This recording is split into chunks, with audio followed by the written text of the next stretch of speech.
My love for my husband has been gradually dying since he forced me to choose between an open marriage and divorce. My husband, Leo, 34, and I, 30, have been together for 7 years, married for 4 of them. We don't have any kids and we don't intend to. 2 years ago, Leo asked me for an open marriage. I was devastated at the time. I couldn't understand why he didn't just want me. I couldn't even comprehend the idea of sharing him either. He gave me the same song and dance a lot of men give their spouses, swore up and down that he loved me. I just wasn't fulfilling his needs. He needed more than what I could give. It was just to spice up our life, it was just sex, etc. I did ask if there was someone else. He said no. To this day, I'm still not sure if I believed him. But at the time, I was angry and hurt and said no. He pestered me to change my mind for a week before giving me an ultimatum. Open marriage or divorce? I chose an open marriage. I just couldn't bear the thought of him leaving me at the time. We have rules. We can't bring any partners home. We have to get tested for STD every 3 months. 1 weekend out of the month must be left free for us time. Any money we spend on with our partners must come from our personal accounts. I didn't partake in the open marriage myself for the first 3 months. Leo obviously did right away. He seemed to be gone or out late almost all the time, but he always acted so happy and loving towards me while I felt like I was dying inside. It killed me to think he was sleeping with other women, and I felt so lonely and unattractive and not good enough. I told my sister, Katie, 26F, and a few close friends everything. Katie told me to just play his game and be part of the open marriage too. If he can sleep around, so could I. I honestly didn't have much confidence in myself at the time. I'm a bit overweight and I've never considered myself conventionally pretty. I was afraid this would just humiliate me further. Katie and my best friend Jessie, 30F, set up my online dating profiles for me. I got so many matches that it was overwhelming. When I told Leo, he was surprised, but told me to do whatever I thought was best. Jessie helped me choose my first date, and I actually had a great time. He didn't pressure me for sex and took me out to drinks and dinner. We did have sex eventually, but it was all just casual and we didn't see each other after a couple months of casual dating. That first guy really made me feel more confident in myself. So I kept going on dates with men.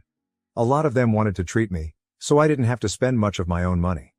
Not only that, but some of the men have given me the best sex I've ever had in my life. Almost like the kind of sex you read in romance novels. It's been amazing. I am currently seeing 2 different men, alongside Leo. One, Mark, 38M, is more of a steady boyfriend I've been with for about 6 months, and the one, Steven, 25M, is very casual. Mostly just hanging out and sex. They know about my open marriage, other relationships, and are fine with it. My husband has not been so lucky. In the beginning, he definitely was. He was always out and about and didn't seem to care even when I started dating too. But now he just complains a lot and hasn't been going out much. He whines about how he's usually the one spending money. A lot of the women he tries to be with want an emotional connection before sex. He often wants to be with younger women, but they want younger men. He's also been upset that I go out with random guys so often while he's at home alone all the time. He hasn't asked to close the marriage yet, but I feel like he will soon. He keeps saying he misses us and wants to spend more time together. He tried to initiate sex a lot more too. He wants to go on dates and go on vacations and all that stuff more and more, and he gets upset when I tell him I can't because I've already scheduled to do stuff with my partners, mostly Mark. Honestly, I don't think I love Leo anymore. I care about him, but I just don't love him. I'm not saying I love Mark or Steven, but I honestly feel closer to Mark nowadays than I do Leo. Mark makes me feel comfortable and safe, and I love spending time with him more than my own husband. Steven is funny and sweet and really good at sex. Katie and Jessie have been wanting me to divorce for a year now, but I was afraid of hurting him and thought I still loved him. But I think my love for him died when he asked for this open marriage in the first place. Seeing him get all pissy about it now just because he's not benefiting from it is also a turnoff for me too. But I don't know if divorce is the best option. I still care about him and I still don't want to hurt him. Maybe if he finally asks to close the marriage, we can talk about it then. Relevant comments. Comment 1, divorce. You're happier without him. He would only want to close the marriage because he can't get laid, not that he only loves you. OP. We've just been together for so long that the idea of him not being there feels weird. Which sounds stupid since I have 2 other partners, so it's not like I'll be lonely. But Leo was a part of my life for so long that for him to not be there just doesn't feel right. But you're probably right. OP on her husband dismissing her feelings regarding the open marriage. OP, I really do think Leo does love me, in his own way. Even when he was more active in the open marriage, he still made time for me and still did a lot with him. For me. But you're probably right on the divorce. Comment 2. Part of the issue is the main relationship is supposed to be the important one, so the whole one weekend a month for us time wasn't enough. OP. I actually did argue that in the beginning, but he insisted that he needed to keep his weekends free. He did spend a lot of time at home during the weekdays, so in his mind, that made up for it. Comment 3. What if he finds evidence of your open marriage and frames you as a cheater and then brings you to the cleaners? At this point, I wouldn't trust Leo. What you're experiencing is normalcy. You're used to his presence in your life. But how long are you going to live like this? OP. Jesse had the same train of thought of you and actually took screenshots of his dating profiles during the beginning of the open marriage. She also told me to save screenshots of any texts we had about the open marriage. I don't think Leo would do that, but I also didn't think he'd ever ask for an open marriage, so what do I know? Update 1. Hi everyone. I got so many comments and messages on my last post, which got deleted for some reason, that I was a bit overwhelmed. Especially when a lot of you kept saying the same thing, divorce, divorce, divorce. But the thing is, I think a part of me still loves my husband. I know in my last post that I didn't think I loved him anymore, but I can't just forget about the things that I do love. I love when he sings in the shower. I love when he laughs so hard he snorts. I love when he kisses my forehead when I've had a bad day. I love when he holds my hand when he watch TV together. Leo has done a lot of shitty things, but he really isn't the big asshole people think. Maybe that was my fault. But even if I do still love him, I'm not in love with him anymore. I don't think I have been for a while. I care about him, a part of me does still love him, but you all were right. I should have just divorced him when he gave me that ultimatum in the first place. This past Saturday, we had the big talk. I initiated it, but he didn't seem too surprised. I just told him that I noticed he didn't seem to like me going out with Mark or Steven and asked if there was a problem. He said there was. But he didn't ask me to close the marriage. He just asked me if I still loved him. I said something like, not like I used to. He broke down crying, which made me cry. I guess he had known for a while that I wasn't in love anymore, but he had hoped he could win me back if he funneled all of his energy into me. I was honest and told him that during those first 3 months of our open marriage, I think my love for him died and I just couldn't get it back. I did tell him that I still cared about him and that I did love him, but it's not the same as it was. He asked if I loved Mark or Steven, and I said no.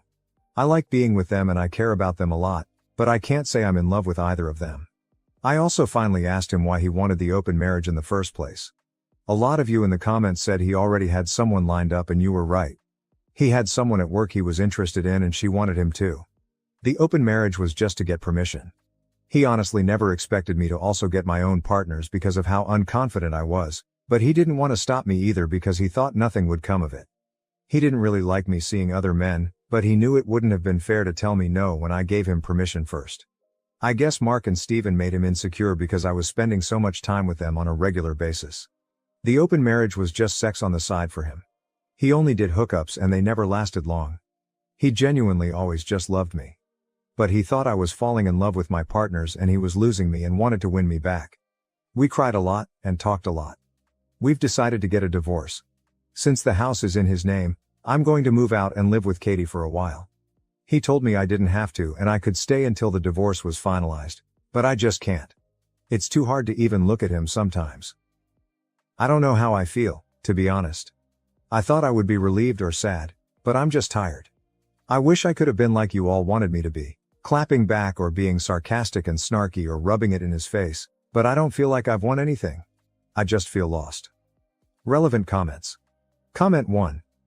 I'm wondering if maybe the other woman ended it so now he was back to what he was comfortable with, his wife. He went and had his fun and when that died out, he was not left with a wife waiting for him at home. OP, he and his coworker were only sleeping together for maybe a month. She fulfilled his kinks that I never liked indulging in. That's why he was with most of his partners, because I wasn't interested in his kinks. Comment 2, he stepped out of this marriage first and tried to have his cake and eat it too. The thing with open marriages is that you can never count on how emotions will change. Sex is a very intimate action and many people will develop emotional connections, those connections come at a price. He placed a bet and he lost.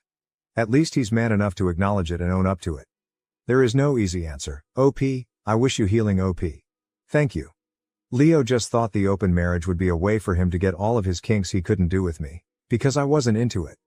He knew how unconfident I was, which wasn't because of him. A lot of people seem to think that he eroded my self-esteem, but he didn't. We can thank my mother for that, but that's a whole other can of worms. So he never expected me to partake in the open marriage either. Comment 3. So he never expected me to partake in the open marriage either. So basically, while he asked for a mutually open marriage, he expected it to be only his side open, and then got hurt that reality didn't meet his expectations. OP. Leo admitted that he did only expect his side to be open. He was never going to stop me from opening my side, but like I said, he didn't think I would. TBH, I don't think I would have either if it wasn't for Jesse and Katie pushing me and making profiles for me. Am I stupid for wanting to forgive and move on with our lives after my wife announced at her sister's wedding that she slept with the best man? My wife informed me at her sister's wedding that she had slept with the best man. The timing is crucial here. We have been married for 3 years and were together as a couple for 2 years before that, making it a total of about 5 years. 2 weekends ago her sister got married and naturally, my wife was part of the wedding party. As expected, she spent the 2 weeks before the wedding helping her sister with all the preparations. It was no big deal, she kept me updated, and I knew this was going to happen. She took that Wednesday to Friday off work to assist her sister and stayed with her for 3 days. I certainly know her sister, but I barely know the guy who is now my brother-in-law. In fact, I have only met him a few times, but he seems nice enough. I showed up Saturday morning a few hours before the ceremony, hoping to steal a few minutes to see her. Not wanting to intrude on the day since I knew she was busy, but I hadn't seen her since Tuesday. She saw me outside her parents' house and sent her brother out to tell me that she would come out and see me in the car, which I thought was odd, but whatever. She finally came out, sat in the seat next to me and gave me a kiss. Instead of acting happy to see me, she told me that she had to talk to me and didn't want to ruin her sister's day. She informed me that at the reception, if I still wanted to go, I might hear some things about her and the best man, and she didn't want it to be awkward or weird. I just kind of sat there stunned. She explained that about 4 years ago she had a fling with him, and while it didn't mean anything, she knew that I'm somewhat jealous by nature and wanted me to know in advance so that if I heard something, I wouldn't be surprised. Again, I just kind of sat there. This was not how I thought my morning would go, but I told her I appreciated knowing it and that it certainly wasn't a big deal now. She went back into the house, and I went to eat lunch and decided to meet her at the church. As I was eating and checking my phone, a realization hit me. She mentioned having a fling with him 4 years ago, yet we have been together for 5 years.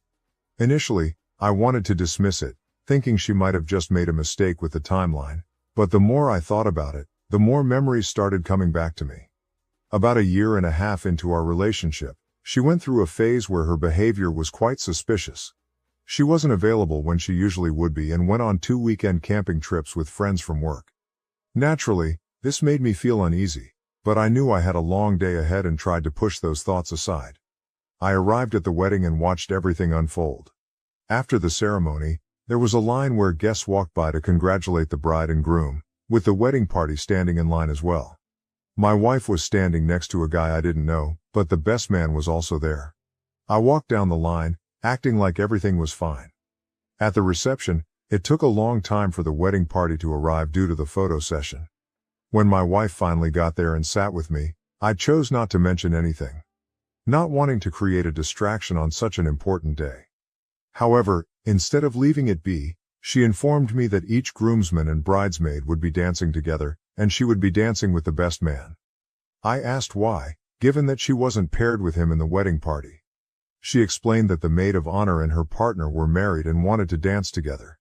At this point I was more than just a little irritated, but I tried to keep my feelings in check. I knew better than to drink, as I tend to get angry when intoxicated. She chatted with everyone around her, and then the time for the dance arrived. The best man came over, extended his arm, and she got up to dance with him. I made a conscious effort not to watch them and focused on other things instead. When she returned with him, they were laughing and joking like the best of friends. She decided to introduce us, and while I didn't tell him to get lost as I felt like doing, my greeting was probably less than friendly. However, this did not stop him from sitting down and talking with her for a few minutes. The more they chatted and reminisced about the past, the angrier I became. Eventually, I got up and went to the bathroom, and when I came back, he was gone. She chose that moment to tell me that she thought I was being rude, which was the last thing I wanted to hear. I told her that this wasn't the appropriate time or place for this discussion, but we would definitely talk later. She then said she was going to change clothes, and as soon as she returned, she was planning to tell her sister that we were leaving because I had ruined her day. However, she didn't want me to ruin her sister's day as well. I assured her that I was perfectly capable of not causing any trouble for her or her sister for the rest of the day and that I did not want to create any drama, so I preferred to stay. She went to change clothes and came back looking annoyed. Understand? I had not said a word to her, and I even shook the other guy's hand. I guess I just looked miserable, which is what she based her reaction on. She was adamant about not staying, so I said that if she really wanted to leave, we could go. But if she preferred to stay, I would be happy to stay too, or if she liked, I could leave since I had my own car. Initially, she said we should stay, but then she changed her mind and said if I couldn't behave better, I should leave. I asked how I was acting, and she said it was clear I was trying to act like a silverback gorilla ready for a fight. I didn't know whether to laugh at her or be offended. I went back inside and sat down while she mingled with the other guests. I talked with her brother for a while but eventually ended up back at our table talking with her grandma. We left at the same time, and I arrived home just before she did. I was sitting in the living room waiting for her when she came in, and she did not beat around the bush. I simply asked her to retell me the story about this other guy, and she repeated it word for word as before. After sitting and looking at her for a while, I asked if she was sure about the time frame, and she confirmed she was. I then reminded her that we had been together for 5 years, so this fling was well over a year into our relationship. What happened next is hard to describe. Instead of being flustered or denying it, she simply said she knew. So I asked her to explain, and she told me that they worked together and it was just a physical thing. She felt that we weren't in a great place at the time, and she never had any feelings for him or any real intention of leaving me. She was just having some fun for a few weekends. She admitted that it was probably a mistake on her part to tell me now, but she didn't want me to be blindsided. I did not react the way she anticipated. We had a huge argument, which ended when she accused me of being childish about the whole situation. She insisted that because we are now married, what happened before our marriage shouldn't affect our current life together. I vehemently disagree. First, her infidelity affects us profoundly, and she doesn't even show any remorse. Second, I despise being called childish when I get upset. It feels like she's trying to assert superiority over me. I told her I needed time to process everything, but she dismissed it, claiming there was nothing to think about since we love each other and this doesn't change anything. That conversation happened 2 weeks ago and I'm still not over it. She has been trying to talk to me over the past few days, but I find myself unable to see her the same way. Part of me thinks it's irrational to be this upset over something that happened years ago, but another part of me is deeply hurt by the revelation of her infidelity. Update. At her sister's wedding, my wife told me she had slept with the best man. The maid of honor, not my wife, was married to the groomsman who walked my wife down the aisle. Some people speculated that my wife was trying to arrange the dance, but I know for certain that part was genuine. However, this doesn't mean she didn't offer to let them dance or engage in other manipulative behavior. I wanted to clarify that part. Recent developments have only made my decision-making process more difficult. Last week, I felt mostly angry, but as the weekend went on, I became more sad. I want to hate her and flip the switch that tells me I'm being taken advantage of, but it's tough because I still love her, and this situation is tearing me apart. Here's what happened next. She eventually realized that I wasn't going to simply get over this, which made her understand that I might want to leave the marriage. This realization almost caused her to have a nervous breakdown. Someone from my first post suggested she might try to manipulate me, and I took that warning to heart. Initially, I thought she was shedding crocodile tears, but it soon became clear that she wasn't faking. She was having a real panic attack. This led to an emergency room visit, an overnight hospital stay, new medications, and a follow-up appointment with her doctor next week. Her family got involved, leading to lengthy discussions all around. When we got home with her family, I asked what she wanted to do, given the full house. She said she wanted to be with her mom for a while, which was fine with me as I had no desire to spend the day with her dad or sister. so I decided to finish up some work and return home later. 2 hours after I arrived, I got a text from her, pleading for me to come home and saying she desperately needed to talk. So I wrapped up what I was doing and headed back. When I got to my front porch, her dad was there, asking if he could have a word with me. Already feeling quite angry, I was prepared to confront him if she had filled him with lies. While we weren't best friends, I had never had any issues with him, so I wasn't keen on being the one who broke his daughter's heart. We sat down on the deck chairs, and his opening statement completely caught me off guard. I expected anything but what he said next. He revealed that she had told them what had happened and he wanted to apologize to me because he felt like he had failed as a parent. He believed that her mindset was largely influenced by her mother. Although he loved both of them, he admitted they were wrong. He had warned his wife years ago that teaching their daughters that anything before marriage didn't count was a terrible idea and a flawed value system. He clarified that he wasn't defending his daughter's actions but wanted me to understand that she genuinely believed marriage was an entirely separate chapter of life. He said her mom and dad had romanticized marriage so much that she struggled to grasp the realities of life. Essentially, he was placing some blame on his wife, but this was far from what I anticipated. We shook hands, and he told me that no matter what I decided, he still held me in high regard, which genuinely made me feel better for the moment. I then went inside, and my wife was curled up in a ball on her mom's lap, and you could tell she had been crying the entire time I had been gone. Her mom got up, came, hugged me, and told me she was sorry and that she loved me and was praying that we could work this out. My wife was laid out on the couch at this point. Her mom and dad left, and she sat there looking at me and crying. Okay, this is where I'm going to piss off everybody and just tell you that I couldn't take it. I went to her, and we hugged for a long time with her telling me over and over how sorry she was. Hey, I know it was the weak thing to do, but again, I have to say in my defense that just before this incident occurred, I loved her with all of my heart and would have done anything to not see her in pain. Whatever she had done, I still didn't want to see her like that. Look, it's very possible that she was putting on an Oscar-worthy acting job, but I don't honestly think so. She really seemed broken at that point in time.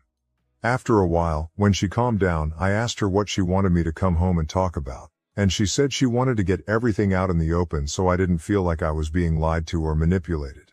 She wanted me to ask her questions, and I wish I had written down a list, but I came up with a few off the top of my head. She was brutally honest with me, and some of the questions I asked I probably shouldn't have because now the mental image is stuck in there, but honestly, it was there anyway. I just now have confirmation. First, I asked for dates or at the very least approximate dates.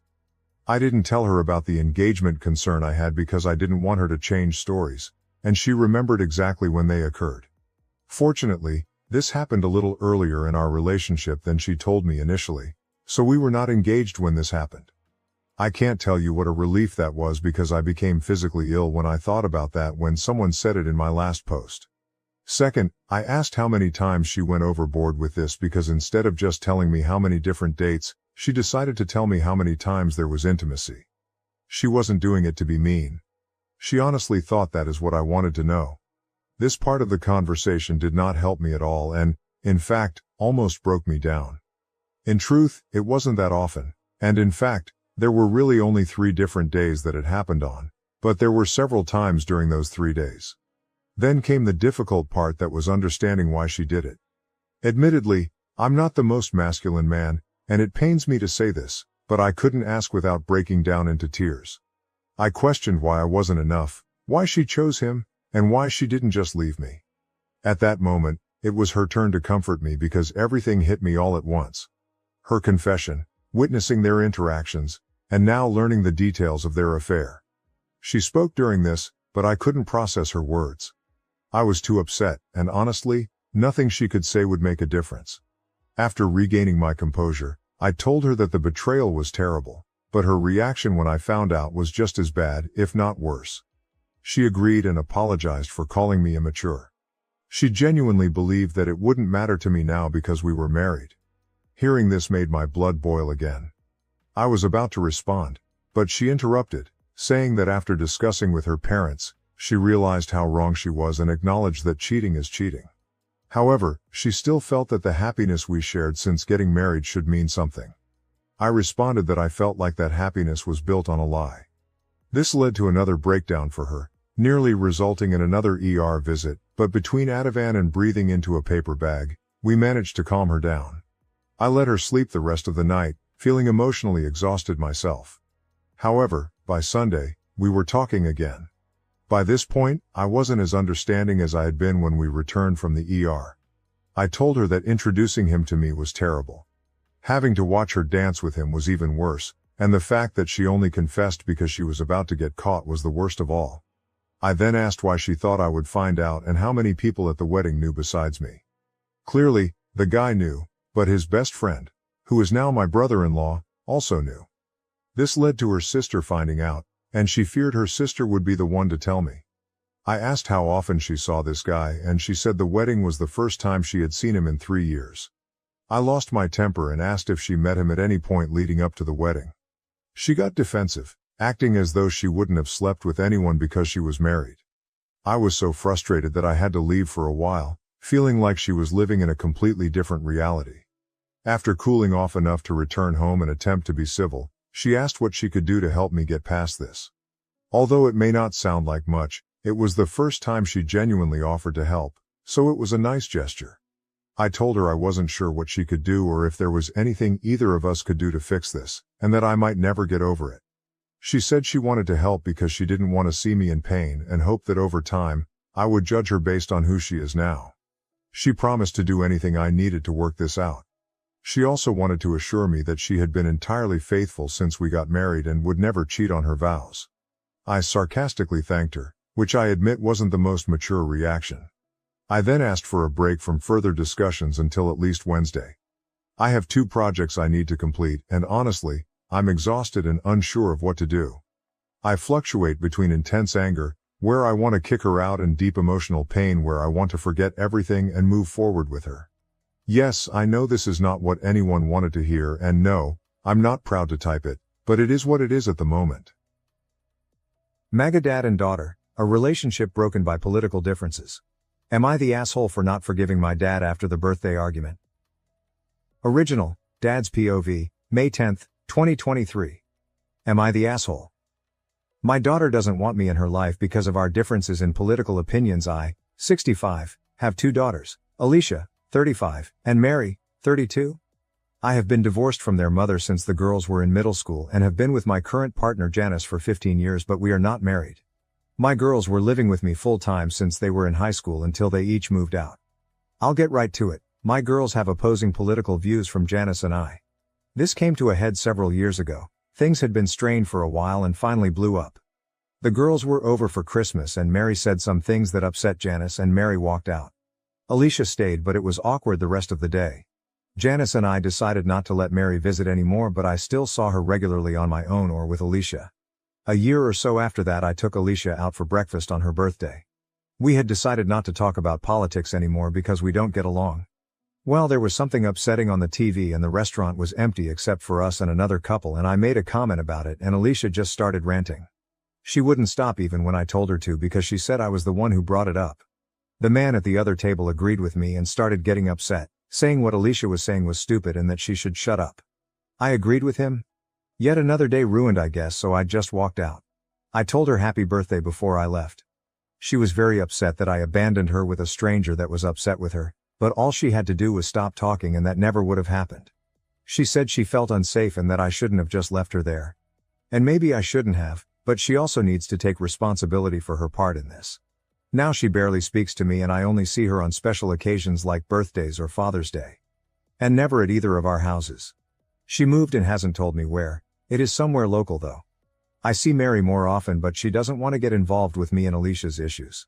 Ida for not taking total responsibility for what happened. Relevant comment.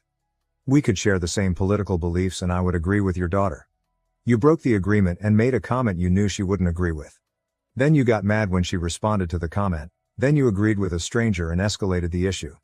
He told her to shut up and she was talking stupid. No one says that in a calm manner. That is scary for a woman to be addressed like that by a man. After all of that, you left her, straight up left her with some stranger who was making comments about her. No wonder she felt unsafe. Her safety is more important than a disagreement. Bonus comment from the poster, I think it gives a better sense of his beliefs. I'm not racist and I think people should have bodily autonomy. For instance, no one should be forced to get any vaccine they don't want to. Original, daughter's POV, now deleted but preserved in a comment. May 12, 2023. I'm the daughter of a political dad. I have receipts, I'm Alicia. Those aren't our real names, thankfully. There are screenshots of 2 conversations with him in my profile. One from the day of this incident in 2018, and one Facebook Messenger conversation from 2020. I have more and may post them, but for now that should be enough. Yes, I made a throwaway for this, I don't want it attached to my main. My friend actually saw the post first and told me about it, and I considered for a while whether or not I should respond. It also took me a minute to find the conversations. I did want to address some things because even though the post was lacking details, most of the comments I was able to read were spot on, and this was very validating for me. As most of you guessed, yes, he is a Republican Trump supporter and I'm progressive. And yes, we are in the US. This was pre-COVID, he came out as an anti-vaxxer during the pandemic. Janice is horrible, lol. On the outside she seems sorta okay, but she's all about manipulation and control. If you aren't wholly grateful for every little thing she does, she employs guilt trips. She's definitely the respect your elders type. There's more to the story there, but I'm not going into it. We used to all have family dinners at their house once or twice a month. The atmosphere had been strained for a while because Dad and Janice didn't want Mary and I to comment about politics. They were allowed to say anything they wanted, but we weren't allowed to respond. We were told it was disrespectful to disagree with them in their own home. I thought it was very hypocritical and it pissed me off. When I lived with them, I never really started my opinions much out loud because I wanted to keep the peace. Because I had to live there. As I got older and moved out, I stopped being quiet about it, and I think it shocked them. I was tired of listening to racist, misogynistic nonsense and not saying anything about it. I was civil about it, I didn't name call or make it personal. Them, on the other hand, is a different story. Apparently I'm a liberal extremist, according to my dad, who said that to my face. Because I believe in civil rights and equal rights for everyone. Okay, that day at Christmas my sister and I were talking about climate change amongst ourselves and they butted into the conversation and it exploded from there. We weren't talking to them at all, and they started being passive-aggressive and accusing us of thinking they were stupid, which neither of us said. My sister had apparently had enough of it all and walked out. She was never invited over again. I continued to visit, but I too was eventually told I wasn't going to be invited again. The topic on TV in the cafe was about whichever mass shooting or police shooting had just unfolded at the time. I don't remember specifically. I also don't remember the exact wording of my dad's comment, but it was something about guns and/or minorities. My comments in response were about gun control and statistically the demographic of most mass shooters, white men, sorry not sorry, and he as a white man took offense to that. So did the other boomer white man at the table next to us. I didn't care, I wouldn't have started it, but I was sick of him getting in his little comments and thinking I wouldn't say anything back because we agreed not to talk about things like that. After my dad's initial snide comment and I started listing statistics, my dad told me to stop talking. I said, why? I'm not ashamed of anything I'm saying. Neither of us were being loud, by the way, it was a private conversation at a normal speaking volume. At that point the other man sitting with his wife said loudly, well, I'd like her to shut up, and started saying things about how what I was saying was stupid. I sat there in shock, and just as I was about to collect myself and tell him to fuck off, my dad turned around to him and said, you know what, sir, I agree with you, which put me into shock again. I literally could not believe that just happened. My dad then stood up, muttered happy birthday at me and walked out. The man continued to spout angry nonsense in my direction while his wife tried to calm him down, and I tried to think about how fast I could get to the police station next door if he tried something. I sat there for a few minutes in shock, and his wife came over to me and started apologizing profusely. I eventually left too and tried not to cry on my way home. Not that it matters a whole bunch, but we drove there separately and had paid for our food already. So he didn't leave me without a way home and didn't stick me with the bill. Ever since I started speaking up about my opinions, my dad has been very patronizing and condescending. It's funny though, because even then at first when we'd debate something we would be civil and I could get him to listen to me. I even got him to indirectly admit that he's pro-choice once during a conversation. He doesn't identify as that, but when we spoke logically and reasonably about it, he admitted that at least in some situations abortion should be allowed. I said, congratulations, that makes you pro-choice. And he didn't have anything to say to that, lol. I think it's the buzzwords and the faux news that's really tripped him up, and it's unfortunate. He and Janice live very much in their own little fantasy land and don't like being reminded that it isn't real. They've stopped going to family events partly because of this and partly because of Janice's medical condition. And I think partly because no one likes her. I already turned off messages and I don't really want to be responding to a bunch of comments. I might turn them off altogether at some point if that's an option, but we'll see how this goes. This has already gotten way more attention than I'm comfy with, but I didn't want to leave everyone hanging. There were some really insightful comments that gleaned a lot of truth without knowing the full situation, so I wanted to give some closure. And also to say thanks, this has helped me a lot. As for what I'm going to do about it in real life, probably nothing, because I'm pretty much done trying to do anything but keep up a surface-level relationship. Once in a while he tells my sister he misses me, as if he doesn't understand what happened. We've had so many conversations about this that if he doesn't get it by now he never will, and I'm done trying. If you're wondering why I don't just cut him out completely, I'm not really sure myself. I guess I just don't have it in me right now. OP's receipts. Transcript, dated November 3, 2018. OP, thanks for leaving me there alone with that potentially violent guy. OP, I was just scared, and you just left. OP, make no mistake though, I will not be silent, I will be scared and loud. OP, remember how mom used to send us to school in tears? That's how I feel now. OP, you've become really good at breaking my heart.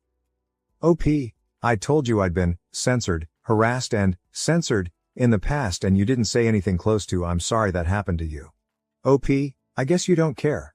I'm sorry you don't want to have a relationship with me because we don't agree on things. Dad, if you still want to talk, it will be in person and in private. OP. G, censored name. I'm sorry you feel like that. I didn't mean to make you feel sad or abandoned. Is that what you meant? OP.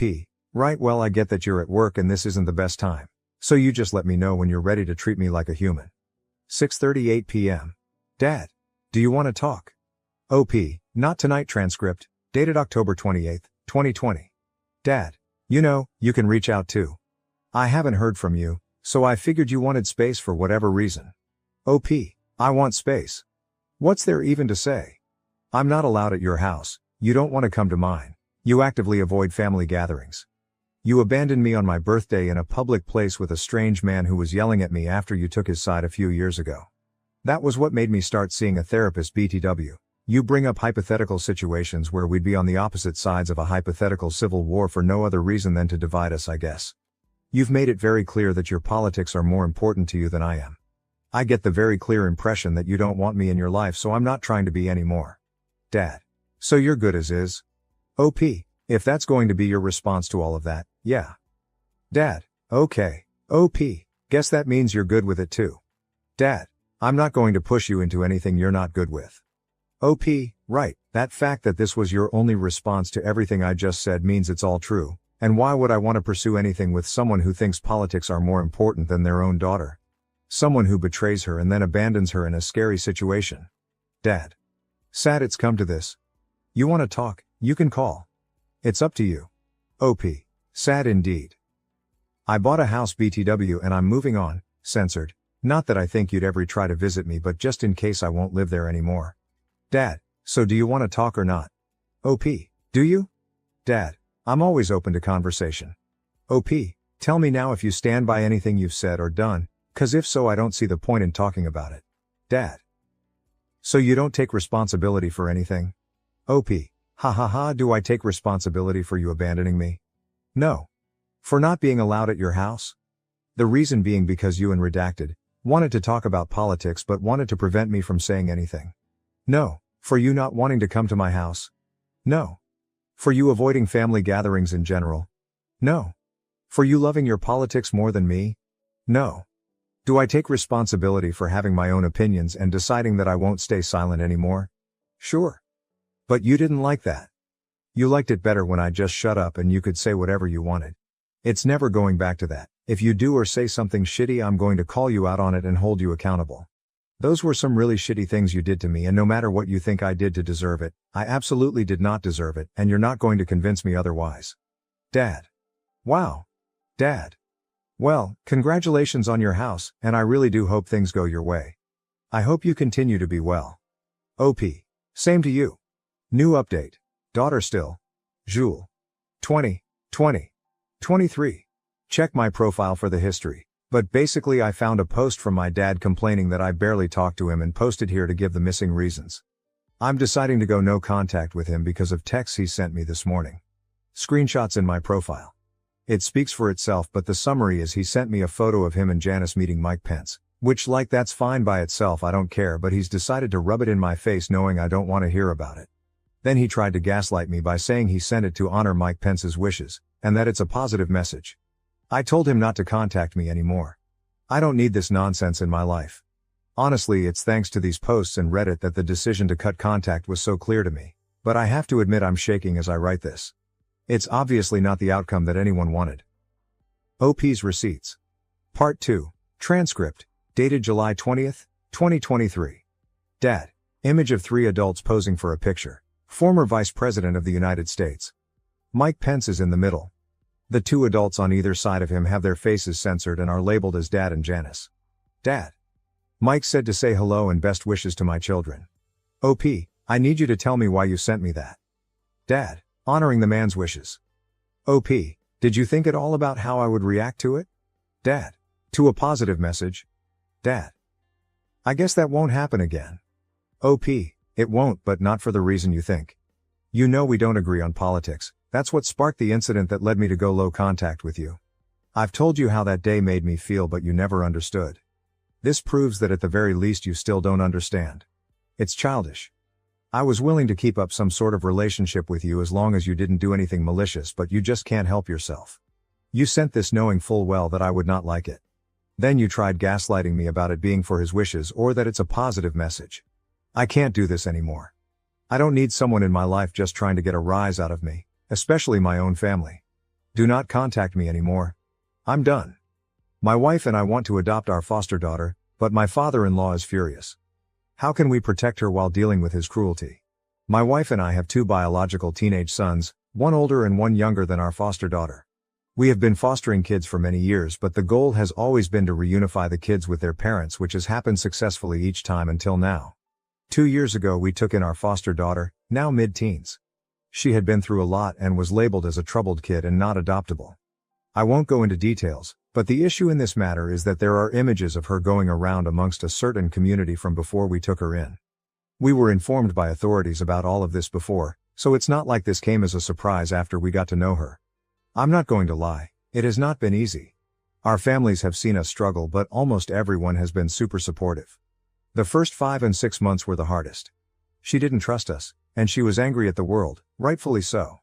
Then one random night I got up in the middle of the night and unintentionally ended up scaring her shitless, and she had a full-blown panic attack. She was okay after a little while, but it was like something clicked for her that night. It was like she realized that we were on her side, and we watched her change from this angry and sad little girl to the ambitious young teenager we know today. It started with her telling us thank you for everything we did, small things like driving her to practice. And she said it with a smile on her face. It was so amazing to see her feeling better and not so lonely anymore. From there everything changed. She made new friends and got a lot closer to my sons, especially the older one. Her grades went from failing multiple classes to getting straight A's. Not because we were nagging her, but because she wanted to. Each member of our household has developed a good and strong relationship with her, and the love we have for this girl cannot be put into words. We've reached that cosmic connection. She still struggles with a few things, which is totally fair after all she's been through, but she is working on it, and we are supporting her in every way we can. Overall, she's doing amazing. She's so strong and I'm very proud of her. We made the decision to fight the system to change their verdict from not adoptable to available for conditional adoption, because we want to commit to her for life. We want to adopt her. Last month we got the call that they changed their verdict and we sent in our papers that were already ready and things are looking very promising. The thing is, we haven't told her yet. She knows that she is now adoptable, but we haven't asked her if she wants us to officially adopt her yet. My wife and I have talked to our sons about it and they are fully on board. We talked to my parents, our brothers and sisters and their spouses. All of them have a good relationship with our daughter and every single one of them is so supportive of our decision and willing to fully welcome our daughter into our family. Then there are the wife's parents. Mother-in-law hasn't been awful, I guess, but maybe it's because I'm comparing what she said to what father-in-law said. We told them about our plan and asked them about their opinion. Mother-in-law asked if we were sure as our daughter doesn't quite fit in. My wife and I didn't understand at all since our daughter has a very similar mother-in-law or personality as we and our sons do. But it turns out she's concerned about the visual side of it, as she's clearly not our biological child, and people will start asking questions. The thing is, my wife, myself and our sons are very tall. Our daughter is not. She is tiny compared to us and has a similar eye color but not the exact same. All 5 of us have the same skin tone and colored and textured hair. Not that I think this matters at all, but the stupidity of it is unreal. Apart from height, she could pass as our biological daughter, so I'm starting to think this is a lame excuse for something else. I told her that people would ask questions no matter what, because even if our daughter was the spitting image of my wife, it's not like she suddenly gave birth to a teenager 2 years ago. And the answer to any question is very simple. She's adopted. Ta-da! It's not like it could ever become a secret now, so I don't get it. Mother-in-law didn't say much after that, but it was very clear she was not on board. Father-in-law hadn't said anything, but he didn't seem excited at all. I asked for his opinion, and he just stared at us for a minute, and then he said, "Don't do this to yourself and our family." It's safe to say I was confused, but I had no idea what to say. After a few more seconds he went off. He started talking about their family name, and he didn't want that ruined by a little horror, and what would people think if they saw these images floating around on the internet. I was stunned. My wife couldn't find any words either and started crying before she just left. I didn't say a word while my father-in-law finished ranting, but 1,000 thoughts went through my head. Eventually he stopped talking and I still had trouble finding any words to say. I just told him, "You are sick." And I left too. My wife is destroyed after hearing what her father thinks about our daughter. We have no idea how they know about these images, as we haven't told anyone about it. I'm 100% certain my wife didn't tell them, as their relationship is not that great. My wife is closer to my mother than her own, so that wouldn't make sense. We have tried to hide this from the kids since this happened, but my older son sensed something was very wrong and asked about it. I told him our conversation with ILSS about adopting our daughter didn't go very well, and they weren't supportive. He wanted to know why. I told him I couldn't tell him, but that it was serious and promised to talk to him about it in a few years when he's an adult.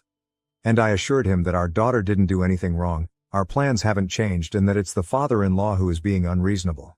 My son told me that our daughter told him a few months ago that she didn't think ILs liked her very much, especially father-in-law. This happened 2 days ago and we haven't spoken to them since. I'm not sure I even want to try TBH. For me this is going no contact worthy. I want nothing to do with them. My wife is in pieces and has mentioned that she doesn't want them in her life after this. This has tainted our adoption experience for sure. I'm afraid though that if we piss father-in-law off even more, that he will start talking to our father-in-law about these images. I do realize that he will look like a pig in everyone's eyes, but I would like to spare our daughter from everyone knowing about what's out there. I usually talk to my mother about heavy stuff in life, but I cannot talk to her about this without feeling like I'm exposing my daughter by telling my mother more than I want to for my daughter's sake. Internet strangers. I have no idea what to do from here. How do I go about the situation with my father-in-law without creating more mess than absolutely necessary for my daughter? Edit to add, just to be very clear. There's no doubt in our minds that we still want to ask for our daughter's permission to adopt her. Our relationship with our daughter will not change no matter what the father-in-law does or does not do. I realized from the first couple of comments that it became unclear after the father-in-law incident. Sorry about that. Edit to add 4 hours later. I'm glad to see I'm not the only one hopefully reading too much into this. I think you have verified I'm not crazy. Wife and I had a brief talk after I posted and have decided to talk to her brothers and sister first about my father-in-law's comments.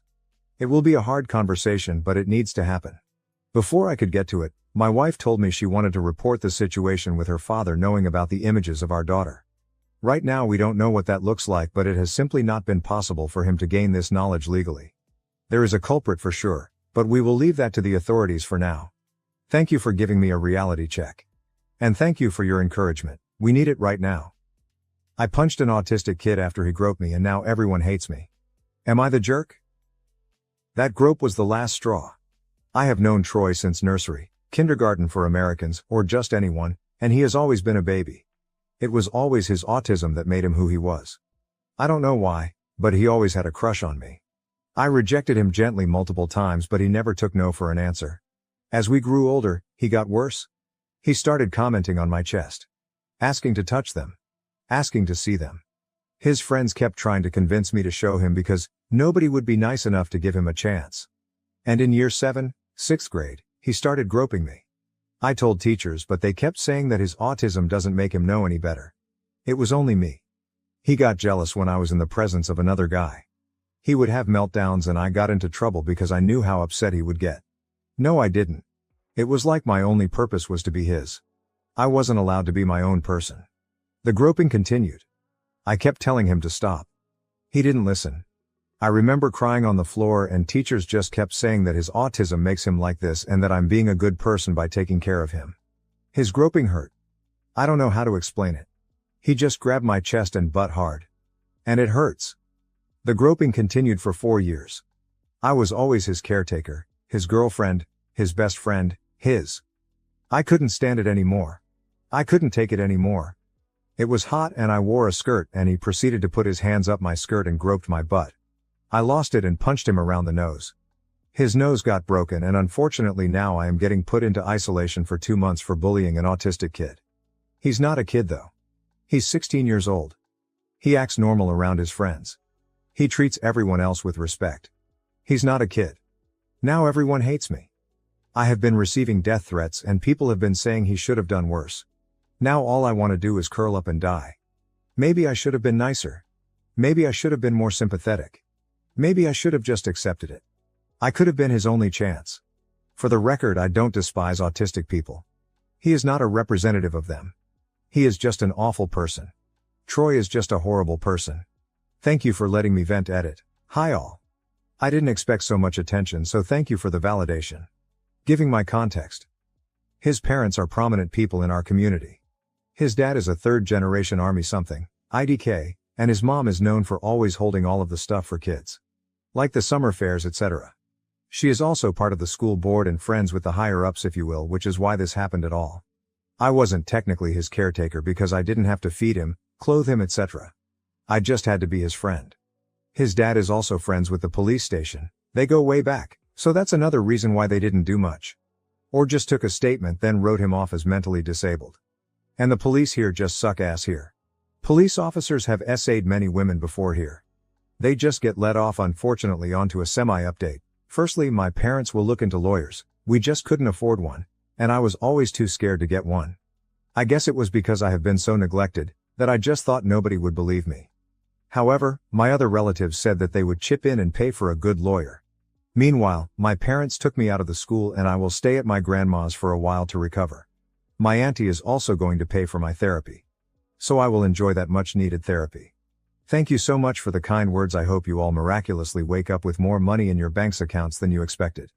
Edit 2. Hi all, I didn't expect this story to end up on TikTok so quickly. I would like to thank you all again for your words and thank you so much to those who have been reaching out to me. It means a lot. I would also like to point out that this is a throwaway account, and I want to stay anonymous. But thank you all so much again for the kind words and comments. I realize that I was never in the wrong. That I am a person. Thank you. I truly hope you all have the best days ever. You all are amazing. Relevant comments from OOP. Comment 1. Is the kid cognitively challenged? OP, nope, he has mild autism if that makes sense. He's actually quite good around people. Just not me. IG. Comment 2. I would get law enforcement involved. OP, we tried to. They just didn't care because he is mentally challenged.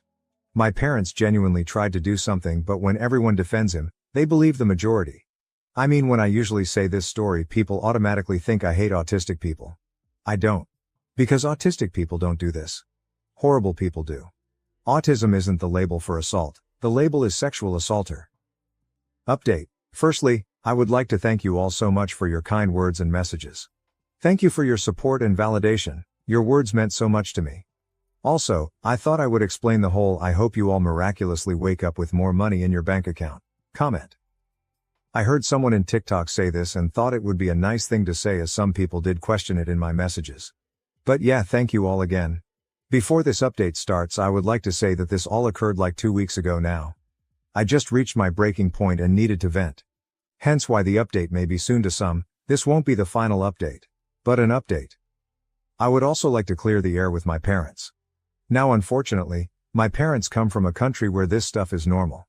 Not only that, but I am partially to blame as I didn't say anything. Eventually I did tell them and they tried their best to help me. But they didn't know how. Though I do acknowledge their efforts, I am still going to be taking time to heal from them as well. My entire family also had a go at them and expressed their disappointment. The best thing for now is for me to spend some time apart from them. So to begin, I left the school. After my parents had heard that I got into trouble seriously because of Troy again, they basically thought it was time to pull me out. I am due to start my new school in 2 weeks. I have also been trying to settle at my grandma's house as I just needed a fresh start with fresh people. To be honest, I have never felt so free. I have had to deal with that torment for years and years. So now I can enjoy the pleasure of walking home and not seeing him or bumping into him. So I feel great. On to the serious stuff. As I had mentioned, my family basically decided to pay for a lawyer, and we are now hoping to have a lawsuit against basically everyone involved. My grandma also had a go to put nicely with the school's board for basically allowing nepotism to harass other girls. She called all of the teachers a disgrace for endangering not only me but other people and saying how none of the teachers who allowed this deserved to even step foot into a school.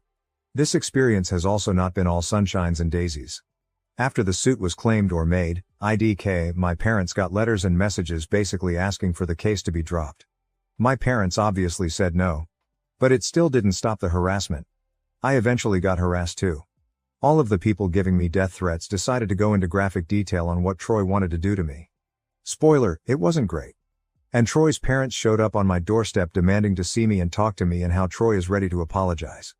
Thankfully by then my uncle and I had been on the way to my grandma's house. However, my parents obviously didn't let them in regardless and said that if they wanted to communicate it had to be through a lawyer. The harassment didn't stop. And eventually Troy sent me a message on a burner account detailing all of the things he was going to do if got the opportunity to, and that I should be grateful that I managed to walk away with just a groping. Troy also kept spewing on about how I'm nothing but a whore or slut, etc. And I should be grateful that someone so popular even looked my way. He kept saying how if I'd just let him fuck me, he wouldn't have groped me. However, I know if I did that I would no longer be myself. I would be his property forever. The thought of that makes me want to vomit. Also, his logic doesn't make sense to me. Anyway, I just got receipts and blocked him. I also asked my parents to help me change my number. And I did. My grandma, being the person she is, decided that wasn't good enough and got me a whole new phone. She claims it's compensation for my trauma. Thanks, Grandma. I am starting therapy the day after tomorrow and I am hoping to start family therapy in August as, truthfully, I don't know if I'm mad at my parents or should be mad. Like, is it my fault for not saying anything? But that's all the update I can give you for now. The lawsuit will be a whole other process and hopefully if I remember I can update you all again. Thank you so much for your words. I truly appreciate all of you. I hope this update is clear enough for you and apologies if you made it this far.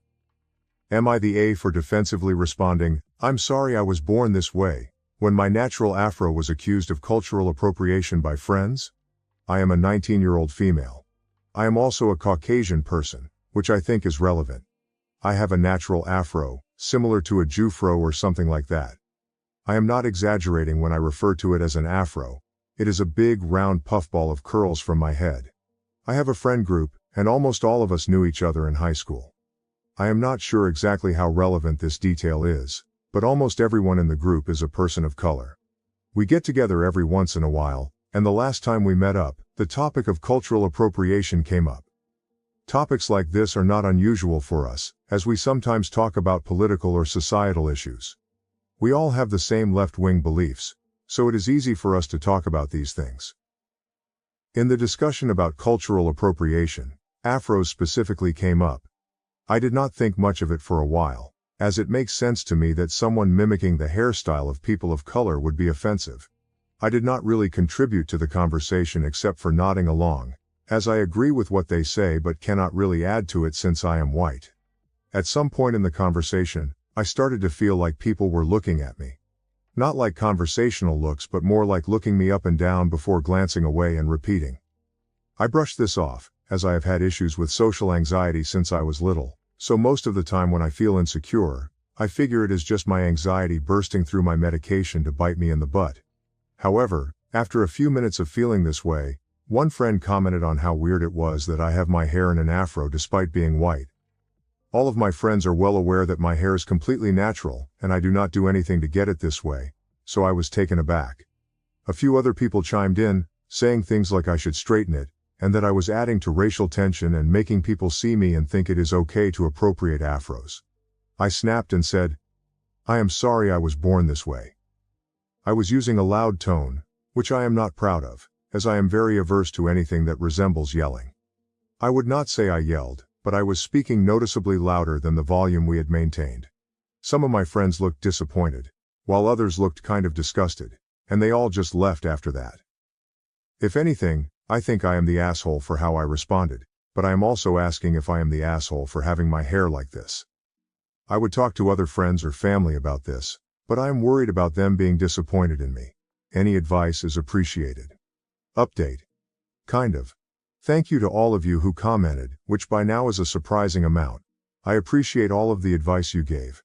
I am still trying to get through all the comments and have not even begun to try to respond to any of them. I am not entirely sure if this counts as an update. I have spent a while mulling over the advice. An overwhelming number of you suggested that I stop considering these people friends, along with a lot of people who suggested that they may have never been friends in the first place. Reading responses has given me a new perspective on this, as I came here expecting to be the asshole but wanting more of a view of why and to what extent. To get it straight off the bat, I do not want to stop being friends with these guys unless it really comes down to it. I do not think this stems from prejudice or malice as some people believed. I think it rather came from ignorance and misunderstanding. I am going to reach out to them in the coming days and try to explain my renewed view and maybe even share some of the comments with them. These are people I have known for years. We have helped each other through dark times and celebrated good times. If they are completely unreceptive, then I do not think we will remain friends, but I do not want to lose these people over something that can be worked out. My hope is that we can work through this and be better for it. Thanks especially to people expressing concern for my well-being and their views on similar matters.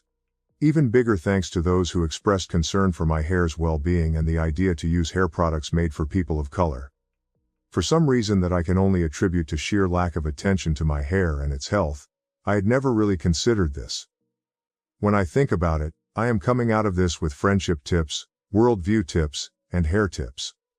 I suppose more than anything right now, I am just tired. I feel like I need to just curl up in my bed for 3 days, but this is a bump in the road that I wish to overcome. I highly doubt I will update this.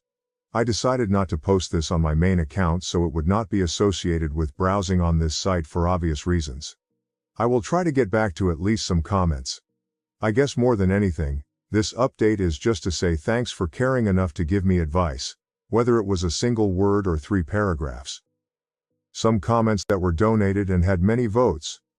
Firstly, one commenter shared their experience. I'm black and went to a majority white all-girls school in the US. There was a white girl who had extremely thick and tightly wound hair. She hated it because she didn't know what to do with it. On a good day she wore it in a ponytail, but it was never combed through, and no one in her family knew what to do with her hair. I didn't really know her, but could see how thick her hair was. Years later I ran into her getting her hair done at a black salon. She said she had been coming here since college. Only the ignorant will accuse you of trying to be someone you are not. But FYI, go to a black hair salon. They will hook you up. In response, another person shared their positive experience with black hairstylists. OMG this. 100 score for the second I started working with a black hairstylist, my hair game changed completely. I had the most uneven haircut in my entire life, and she was like, yeah, because they wet your hair completely, and then comb it straight, then cut it. Also she changed my hair routine, wash schedule, products used, and how to refresh it. I used to think I could only have nice hair on wash days. Now I have nice hair 75% of the time. Additionally, another commenter mentioned their surprise at learning about haircuts. Oh my god, you just blew my mind. I'm a white male but I wear my hair long and it's naturally very curly. Oh, I had been wondering why my haircuts always left me disappointed. I didn't even realize that the stylist wetting my hair before, combing it straight, and cutting it was adding to the problem. I've been avoiding getting haircuts for a while now because they always turn out like crap. I'm definitely going to see if I can find a black stylist in my area to do my next haircut. Moreover, someone else shared their experience with curly hair. Same. It is absolutely wild how many white people have absolutely no clue how to style curly hair. I say this as a white person with curly wavy hair. Afro-type C curls are rare unless you're Jewish, but wavy curly hair in general is pretty common. Yet it's so insanely rare to meet anyone who knows curly hair. I used to think my hair was just always fluffy and bushy like Hermione, and I just had to straighten it. Nope. I just have wavy curly hair, and no one in my family had any clue how to teach me to style it properly, despite a quarter of them also having curly or wavy hair. Furthermore, another commenter offered practical advice. My friend and her guy came over to visit. He was growing his hair out. It was a frizzy mess. I said, I have an oil-free moisturizer that will make your hair look wet when it's dry. He looked at her for approval and she said, of course. I put it on his hair and told him to only wash it once a week. His hair looked spectacular with just a small amount. The product was Carefree Curl Gold. Must be put on dry hair for the best results. When I bought some at Sally's, the woman behind me checking out said that was the same product her hairstylist sold her for $20. It was $5. Anyone with thick curly hair needs to check out Ethnic Hair Care products. You will be pleasantly surprised. In addition, another commenter shared their concern about haircuts. This is actually so important because I need a haircut and I didn't know that they could potentially damage my newly grown curls. I got a buzz cut like 3 years ago to help with my trichotillomania, and it's since grown in with perfect curling iron type curls. It's actually kinda insane how my hair curls as if styled just by air drying after a shower. I think I'd be devastated if I went to get the back so trimmed, then left with half my curls literally gone. I'd lose my mind. My hair is so important to me now. Next, someone firmly stated their opinion. Not the A. No one needs to change their natural self to please others. Another person found the situation bizarre. Yeah, this is bizarre. I can't imagine people genuinely telling someone that they need to straighten their hair to get rid of their natural hair texture to avoid cultural appropriation. It makes no sense and sounds like what people think liberals argue about, LMAO. Furthermore, another commenter explained, nah. I've known people like this. Some people are just dumb. It's an affectation of being of the age where you think you know everything because you haven't grown up enough to learn you don't know much, because the world is shades of gray. This isn't bashing any generation. It's a product of age and affects all generations. I roll my eyes at some of the things I adamantly crusaded about in my late teens and early 20s. In our first steps out alone in the world of new adulthood, we boil everything down to simple black and white to find our place in it. As we do, we start to see the layers and shades of gray. And believe me, when I was that age, nothing infuriated me more than someone older explaining this very thing. So I get that too.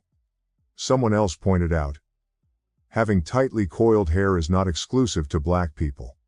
It's absolutely not cultural appropriation to wear your natural hair texture. Advocating that someone straightens their hair to reduce racial tension is exactly what the natural hair movement was advocating against. You are not the A. Another person found the friend's logic confusing. Wondering how they were discussing how people should not do something to their hair to avoid cultural appropriation but wanted her to do something to her hair so it does not look natural. OP is not the A. But can someone please make her friend's opinions make sense to me and possibly them? Moreover, another commenter clarified. The correct definition of cultural appropriation is when someone pretends to have created something that was created by people of another culture. The way it is used by most people is as a cudgel to take things from people over the color of their skin. In other words, cultural appropriation is being misappropriated by racists. Additionally, someone shared a strong opinion on the issue. Honestly, this is one of a few things I have strong feelings about. I feel that if cultural appropriation is used in this gatekeeping cudgel method, it will create more divisiveness in the long term, with people just not knowing as much about cultures in general. Most people experience new cultures, usually through food or clothing in the beginning, and if people start getting hesitant or nervous to try these new things, because they'll be judged as culturally appropriating them, it could really limit the growth of what people experience. And then when they get older, they have no experience of all these other cultures, so they just won't understand them, and it could lead to conflict. If you limit people from experiencing and understanding new cultures, you will end up creating intolerant people as they get older. Then, another commenter shared their personal experience. Exactly this. I have tight curls that I like to keep short, resulting in my hair being an afro.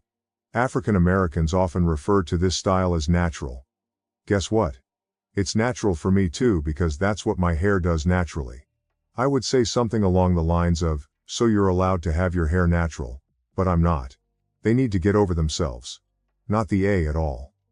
Finally, one commenter posted that OP is not the A. No one needs to change their natural self to please others. Relevant comments to the story. Firstly, one commenter shared their experience with their father's appearance and heritage. My dad's parents were born in Croatia. My dad had very dark skin. He tanned so dark that when he came to see me at a cheerleading practice, he was also the police chief in a small city, so well known.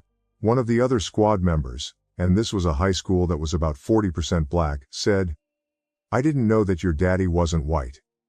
He also had black hair, a prominent scimitar-style nose and blue eyes. That combination is very Turkish, and that's what he was often mistaken for. And, as I said, Croatia, which once had a significant Ottoman Empire presence as well as the Roman Empire. Edit to add, he also had very high cheekbones. Additionally, another commenter related to the situation. Exactly this. I have tight curls that I like to keep short, resulting in my hair being a fro. African Americans often refer to this style as natural. Guess what? It's natural for me too, because that's what my hair does naturally. I would say something along the lines of, so you're allowed to have your hair natural. But I'm not? They need to get over themselves. Not the A at all. Moreover, someone else shared their experience with classmates. I went to school with people who had 4C hair, and they were white-skinned and freckled, and their hair was white. I felt sorry for the girl because she always used to hide her hair in a bun with tufts sticking out. She really had no idea how to care for her hair, and she really resented it. It was some genetic throwback. She would get asked all the time if she was albino, i.e. black, but she wasn't. Replying to the third comment, another person said, "Yeah, that girl is me. Luckily I learned to braid it after high school, but I tell hairstylists how thick my hair is, and they don't get it until it's an hour later and they're only halfway through. When my brother shaved his head, it grew back out in a fro. I was never able to confirm it but always joked it was a Jew fro. During the summer, I have to double French braid it, or it's a nightmare because of how frizzy it gets. It makes me angry hearing people of color being expelled from school or asked to change their hairstyles at work when they wear it naturally. OP needs new friends. They are idiots." Another commenter shared their experience with a black stylist. My hair was ugly my whole life until I went to a black stylist. I'm whiter than radioactive mayonnaise, but my hair is very much not white people hair as my mom told me constantly growing up.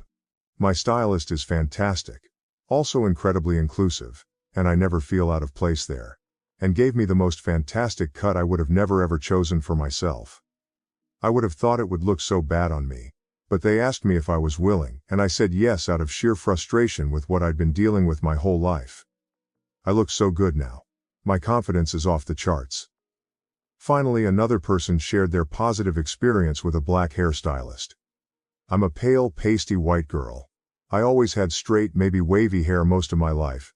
But my hair has become curly as I get older. More big ringlets. I started going to my hair lady a few years ago. She's black and is absolutely amazing. My hair has never looked so amazing, and the curls are incredible. I love it.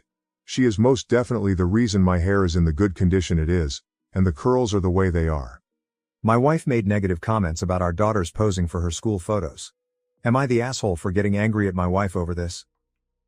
I, 60, have been married to my wife, 51, for around 15 years. We also have a beautiful daughter named Hyung, 17, who is in her junior year of high school.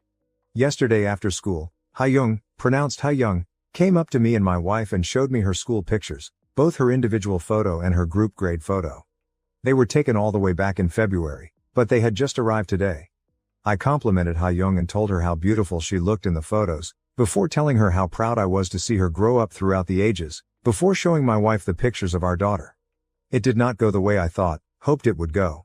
Instead of looking at it for a bit before saying something, my wife immediately pointed out to Hyung that she was looking too downward at the camera and that her eyes looked strained/forced. I was a bit taken aback at first, but I decided to just keep listening. My wife then said to my daughter that she would have to have rehearsals for school pictures with her for next year, because in my wife's words, Ha-young still doesn't understand how to properly pose, smile and look beautiful for a school picture. I was a bit irritated, but I let it slide. What set me off though, was my wife then said, Ha-young's picture is a fail. Honestly, Melissa looks the prettiest out of everyone. Ha-young got quiet and said, I'm gonna be honest, my picture this year is really bad compared to sophomore year. I got mad that evening. We had a huge argument in the living room. I told my wife that she was being cruel to our daughter, and since school pictures were over, there was no point being so picky over it. My wife retaliated, saying that, even Ha-young says that she doesn't like how she looks in her school picture. I was just being honest, I'm only trying to help her. She then went into her room and started crying, saying that I don't understand her. I will admit, I raised my voice while we were having that argument, and I'm seriously sitting here questioning myself about whether I was an asshole or not. After our argument, I knocked on Ha-young's door and I could tell by her expression that she had listened to every piece of the argument. I feel bad because I may have overreacted to something as simple as school pictures. Plus, I ruined my daughter's evening and my wife's too, and I also made my wife cry. TLDR, I shouted at my wife after she made some comments about my daughter's school photos, and I'm wondering if I'm the age. Edit 1. This is not the first time my wife has said something like this. This is why I feel even more terrible, because I let my daughter suffer like this. I did give my wife a word or two, but I always told Ha-young that this was just the way she spoke and that she really did love her. I really want to cry right now, especially overhearing Ha-young crying herself to sleep last night. She always kept a brave face around me and my wife, but it just breaks me even more, now knowing she feels like she can't talk to me either. I failed her. Ha-young always asked me every morning if she looked beautiful. She would always ask at meal times if she was eating too much. I'm so afraid of the damage we both put her through for so long. I'm so scared she's going to develop an eating disorder, and I'm going to make sure to set things straight with my wife and take care of my daughter better. She is always my first priority. Edit 2. I was taken off guard even though my wife has made responses like this in the past, because though it's not the first time, I had a little bit of hope left that she wouldn't point out Ha-young's appearance that outright in her school photo. Relevant comments. Commenter, I am guessing based on the fake name that your wife is Korean. I know beauty standards there are super high, and she could be projecting her own insecurities and maybe even comments that she got when she was young. Of course this is not okay, but it could be worth sitting down with her and having a talk. OP, you're right, me and my wife are both Korean. The beauty standards there are super tough, so I'm probably going to talk to my wife privately to understand why she said that and check up on Ha-young a bit before talking with my wife. I know she's super shaken up, so the best I can do is be the best father I can. To another commenter. I've lived in the States longer than in Korea now. Commenter, do Korean women tend to have very high beauty maintenance standards? And no, you are not in the wrong. Teenage girls are already extremely sensitive about their looks, so your compliment was kind and nurturing. OP, I cannot speak on the behalf of everyone. I know that the beauty standards are extremely tough there. I've heard people commenting about the fatness, skinniness of people's bodies. I've sometimes heard conversations about K-pop idols' bodies and faces, makeup, surgery, etc. Later that night in comments, hello everyone, OP here. Tonight, since my wife is working a night shift today, I decided I'm going to stay together with Ha-young for a daddy-daughter date. I know it doesn't matter whether we go out or not, all that matters is that I'm with her. I'm planning on making her some of her favorite foods and spending quality time as an apology for not being there when I should have been. She loves japchae, galbi and cream bunjopang. I asked Ha-young beforehand whether she wanted to stay at home or go out, and she wanted to stay home, and she chose to go with the first option. I'll let you know how it goes. Update post, July 16, 2024, about 5 weeks later. First of all, I'd like to thank everyone for their generous comments and advice. As promised, here is the update.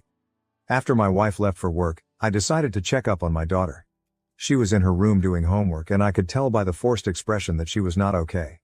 As she talked, everything began to make sense. My daughter overheard her mother shaming her in front of the other church moms. She heard them boasting about their kids, and her mother would use condescending modesty, e.g., she's gained weight and she doesn't even study hard. She was tired of trying to surpass my wife's expectations. She couldn't stand it when my wife was in the house. She asked me, why am I her diamond? She cuts me to make me shine. How more of this should I take? I prepared all the foods I promised to make, and she was hesitant but ate a lot more than when my wife was around. She wanted to further talk with me. I then asked if she wanted me to tell my wife how she felt. Hyung said, it was the only way to get her to listen, before telling me she wants me to get a divorce. I asked her if she was absolutely sure, as it was something very serious. She said she was fine with it. I'm just devastated it has reached this point. When Haeyoung was at school, I had a conversation with my wife. I brought up Haeyoung's concerns, along with mine. I asked my wife what made her put down my daughter on the day of the school picture incident. She made excuses such as having bad days, hence she'd accidentally release her anger and other emotions by yelling, the silent treatment, etc. I questioned further if there was anything in the past that was bothering her, which she replied snarkily, nothing is bothering me. I raised her into a better person. If you have problems with how I'm raising her, she's all yours. I don't want to argue anymore, especially with a sensitive, lazy person like you. We had a lot of arguments in the past on raising Haeyoung. This phrase was used in all of our arguments to shut me up. As Haeyoung was consistently used as an emotional punching bag and a trophy for my wife, this was the last straw. I told my wife, we were done, then told her to pack up and leave. I thanked her for letting me realize my self-worth. After some time had passed, she had driven to her parents' house and was staying there for a bit. When Haeyoung came back, she noticed her mom's room was a lot better than it was and knew what had happened. I hugged Haeyoung and told her I was sorry for the mess I had caused, before reassuring her that nothing was her fault. I told her my ex-wife would come back a few more times to collect the rest of her stuff, but our relationship was over. This event shook me up a lot, but I know things will get better. I'm trying to make Haeyoung always feel loved. Haeyoung, you are my universe and that will never change. My dad stole my identity and opened 3 credit cards in my name. He told me that since I'm young I can do without for a few years. I found that my dad used my information to open 3 credit cards over the last year. When I went to get a pre-approval for a mortgage, I was told by the lender they wouldn't be able to give me a home loan because of the defaulted credit cards. They also said I probably wouldn't be able to get a loan from any lender because of it and gave me a sheet of paper explaining what I'd need to do in order to fix it. When I tried disputing the cards, one of which is already in collections, the disputes got closed out as the debts were verified. I told my divorced parents about it and their answers were pretty wildly different. My dad said that these things happen, and that I should be more careful in the future with my social security number. Seeing as I've always been careful, that made me pretty mad. My mom said she thinks my dad might have something to do with it since opening credit cards in her name had a part to play in their divorce. She told me he ran up about $50,000 in credit card debt on secret credit cards. A few days ago, I ended up casually telling my dad I'm going to have to file a police report for the credit cards. He told me I probably shouldn't do that because $15,000 isn't that much in the grand scheme of things. When I told him it was keeping me from buying a house, he said I could just wait a few years until they fell off of my credit report. He said it would only take another 4.5 years. When I told him I obviously couldn't wait that long so I had to file the police report, he straight up told me not to do it and to just be more careful in the future. Once I told him I already got the paperwork together from the credit agencies, he told me he had opened the cards to pay for living expenses over the last year. He said his work slowed down a little bit but he'd do what he could to help pay it off. He said it would ruin his life if he went to jail. I'm leaning towards going to the police anyway. But I didn't right that minute. I have everything in front of me today to go make the report. I guess I just want to make sure turning it over to the police is the right thing to do here. Especially if I'm wanting to buy a house this year. Top comments. Comment 1, report him for fraud. OP, that's what I'm leaning towards. I'm realizing if I want to buy a house, I can't have those accounts on my credit. Comment 2, if he wasn't your dad you'd have reported him already, right? Well, think about this. Why didn't he give you the same respect and not ruin your credit because he's your father? Update 1. I spent about half of the day reading everyone's comments and it pretty much solidified what I was going to do. The process itself was pretty easy. I went to the police department and the person at the front desk had me wait about 10 minutes before an officer came out. We talked for about 15 minutes and he made copies of all of the paperwork I gave him. He told me the case would be assigned to a detective on Tuesday and gave me a pamphlet about how to contact the credit agencies. I was given a report number and was told I could use that now to start disputing the accounts. A detective is going to follow up with me in the next couple of weeks. I asked what would end up happening to my dad and the officer said it looked pretty clear cut to him, but the charging decision is 100% with the state attorney's office. He said if they decide to pursue charges, he'll likely get a warrant put out for his arrest. He also said typically if this is his first felony, he's probably going to get some sort of pre-trial diversion with court supervision or probation. He probably won't go to jail for years, but if he gets picked up on a warrant he's going to spend at least a little bit of time behind bars. I've decided I'm okay with that because it's obvious to me he did this purposefully. He's never been arrested before, so hopefully this is a wake-up call for him.